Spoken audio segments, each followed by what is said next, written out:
में अगर दिया लगाने जा रहे हो, बाती लगाई है आपने मंदिर के अंदर, तो कुछ देर बैठिए, कुछ देर स्मरण करिए। हमारे यहां तो यहां तक कहा गया है कि किसी मुर्दे को अगर जलाया भी जाता है तो कपाल क्रिया तक रुकना पड़ता है कि थोड़ा रुकिए, कोई पीछे से आकर कुछ कर ना जाए। दीप जलाएं, थोड़ी देर रुकिए। और दीप का भी नियम है महाराज, दीप का भी नियम है। दिए में जो फूल बत्ती लगती है, गोल बत्ती लगती है, गोल वाली, ये बत्ती हमेशा कोई विष्णु भगवान की पूजन कर रहे हो, शिव जी की पूजन कर रहे हो, कोई अन्य देवता का अगर आप स्मरण कर रहे हो तो गोल बत्ती लगाई जाती है। भगवान के मंदिर में पूजन कर रहे हो तो गोल बत्ती लगाएं। लंबी बत्ती, लंबी वाली जो बत्ती होती है लक्ष्मी की पूजन में, देवी पूजन में, जितनी भी माताओं की आप पूजन करोगे, जितनी भी देवियों का आप स्मरण करोगे, उसमें लंबी बत्ती का प्रमाण है। पितरों की पूजन में लंबी बत्ती का प्रमाण है। पितरों को कभी गोल बत्ती नहीं लगती। आप मटके के पास में, परिंदे के पास में, जल के पात्र के पास में कोई भी अगर दिया लगाएंगे तो वहां गोल बत्ती रखकर लगाएंगे तो घर में लक्ष्मी नहीं टिकेगी। कई लोग कहते हैं कि परिंदे के पास, मटके के पास में, पानी के स्रोत के पास में जहां जल भरते हैं, हंडा रखते हैं, टंकी रखते हैं, वहां पर मटके के पास बत्ती लगाओ, दिया लगाओ, पितर शांत रहेंगे। तो पितरों को शांत करो, मना नहीं है, पर दिया लगाने का नियम है कि पितरों को अगर आप दिया लगा रही हो मटके के पास, परिंदे के पास, या अमावस्या के दिन पितरों के लिए अगर दीप लगा रही हो तो गोल बत्ती अगर लगाओगी तो कार्य कभी सफल नहीं होगा। धन आएगा जाएगा, टिकेगा नहीं। इसलिए पितरों के लिए अगर दिया लगाना है, पूर्वजों के लिए दिया लगाना है, पितरों के लिए अगर दीप लगाना है तो लंबी बत्ती लगाइए, लंबी बत्ती। महाराज लंबी बत्ती का प्रमाण हमारे यहां शास्त्र करता, गोल बत्ती का प्रमाण। और सुंदर चरित्र कहा, यदि आपके जीवन में बहुत ज्यादा लक्ष्मी से तकलीफ है, कष्ट बहुत ज्यादा है, या इसलिए शायद कहा जाता है कि भगवान को सर्वश्रेष्ठ कौन सा चंदन अच्छा लगता है। आपको पहले भी कथा में कहा, आगरा की कथा अगर किसी ने सुनी होगी तो उसमें वर्णन किया है।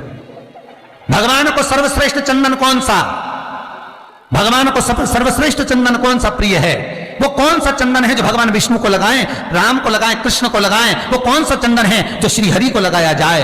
तो जीते जी भगवान विष्णु एक बार गले लगाते हैं, उसको कहते हैं हरि चंदन। कौन सा चंदन है? हरि चंदन। हरि चंदन बाजार में नहीं मिलेगा, हरि चंदन आपको बनाना पड़ेगा। कैसे बनाना है?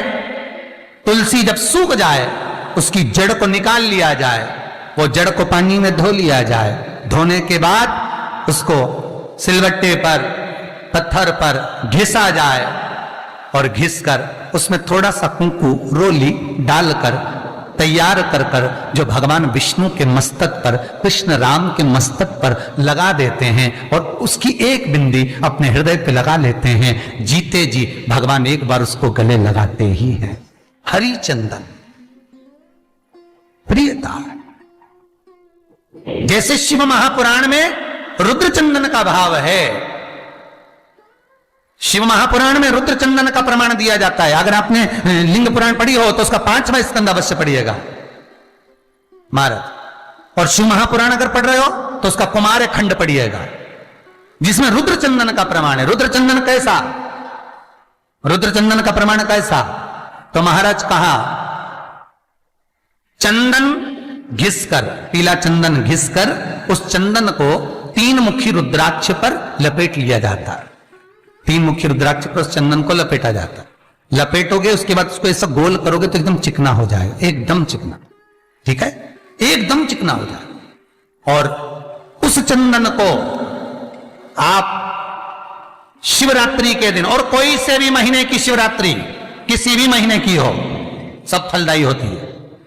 अगर आप पंचांग में देखेंगे तो शिवरात्रि लिखी हुई आती है, हर महीने शिवरात्रि पड़ती है। किसी भी महीने की शिवरात्रि पर रुद्र चंदन, अर्थात जो चंदन का आपने 3 मुखी रुद्राक्ष में लेपन करा है, उसका गोला बनाया है, वो चंदन अच्छा मोटा मोटा कर लेना, अच्छा बढ़िया, ऐसा नहीं कि थोड़ा बहुत ही लगाओ, पूरा रुद्राक्ष दिखना नहीं चाहिए, पूरा लपेटकर उसको शंकर के शिवलिंग पर ले जाकर रख दीजिए और फिर धीरे धीरे शंकर भगवान का जल अभिषेक करना प्रारंभ कर दीजिए। वो चंदन पूरा धीरे धीरे शंकर के शिवलिंग पर डलना चाहिए।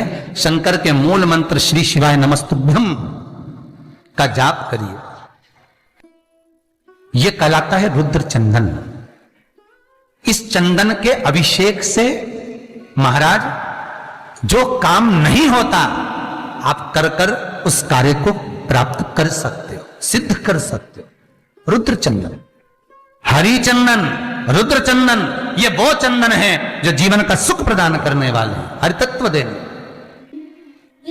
मंगल है, राहु है, केतु है, दशा बेकार चल रही है, लक्ष्मी नहीं आ रही, कष्ट बहुत है, फैक्ट्रियां नहीं चल रही, कहीं मत जाओ, मेरे शिव की शरण में जाकर एक बार शिव महापुराण को पूरी सुनो।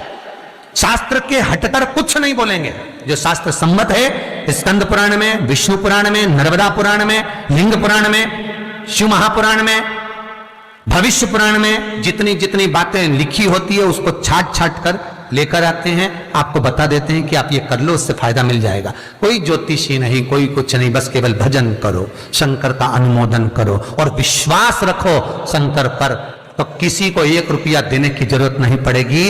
भजन करो, विश्वास शंकर पर रखना, जन्म मरण और परण वो देगा, सुख वो देगा, समृद्धि वो देगा। जिसके घर में बहु रिद्धि सिद्धि हो, जिसके घर में अमोद और प्रमोद पोते हो, जिसके घर में शुभ और लाभ दरवाजे पर बेटे बनकर विराजमान होते हो, जिसके घर में स्वयं अखंड सौभाग्य देने वाली पार्वती हो, जिसके घर में लक्ष्मी देने वाली लक्ष्मी बेलपत्र के पेड़ के नीचे झाड़ू लगाती हो, जो स्वयं सरस्वती को स्वर प्रदान करता है वो शंकर है।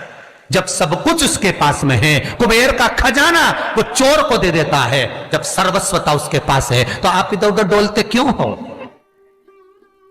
क्यों डोलो? उस पर विश्वास रखो। वो शंभु, वो शंकर, वो त्रिकालदर्शी, वो कैलाशी, वो अविनाशी सुख देगा, आनंद देगा। पाने का तरीका केवल उसको रिझाओ। जो मंदिर आपसे दूर हो, जिस मंदिर में कोई नहीं जाता, जिस मंदिर में कोई दिया तक नहीं लगाता, उस मंदिर में तुम जाओ और उस मंदिर में एक दिन जाकर प्रकाश कर कर आना, एक बार दिया जला कर आना, मंदिर की सफाई कर आना, शंकर जी पे जल चढ़ाकर उनको स्नान कराकर कोई पत्ती पेड़ पौधे की पास में तोड़ के चढ़ाया आना। 2-4 बार कर कर देखना कितना शांति, कितना धीरज, कितना आनंद, कितनी समृद्धि, कितनी लक्ष्मी मिलती है। तुम करोगे तुम्हारा पेट भराएगा, हम करेंगे हमारा पेट भराएगा। स्वयं करिए। तो ब्रह्मलोक के देवता ब्रह्मा हैं, बैकुंठ के देवता भगवान विष्णु हैं, और मृत्यु लोक का अगर कोई देव है तो वो महादेव है, केवल शंकर, केवल शिव, मृत्यु लोक का देव। अभी एक विचार करो, तुम्हारे घर में अगर थोड़ी सी तकलीफ आई तो सबसे पहले अमेरिका में लड़का रह रहा वो आएगा क्या? पूना में बच्चे रह रहे हैं वो आएंगे क्या? इंदौर में बेटी रह रही वो आएगी क्या? उज्जैन में कोई रह रहा है वो आएगा क्या? सबसे पहले वो आएगा जो तुम्हारे घर के पास होगा या घर के करीब में होगा, बिल्कुल लगा हुआ होगा या घर में होगा। अब आप कहां रहते हो? जितने लोग कथा सुन रहे हैं सही बताना, कहां रहते हो? पृथ्वी पर मृत्यु लोक में रहते हो। और पुकार किसको रहे हो? ब्रह्मलोक में। पुकार किसको रहे हो? बैकुंठ लोक में। पुकार किसको रहे हो? इंद्रलोक में। और जो घर के घर में रह रहा है, जो तुम्हारे पास में रह रहा है, जो मृत्यु लोक में रह रहा है, उसको तो बुला ही नहीं रहा। कई लोग कहते हैं मृत्यु लोक। कई लोगों की आदत है, पड़ोसन को तो खूब चाय पिलाएंगे, पड़ोसन की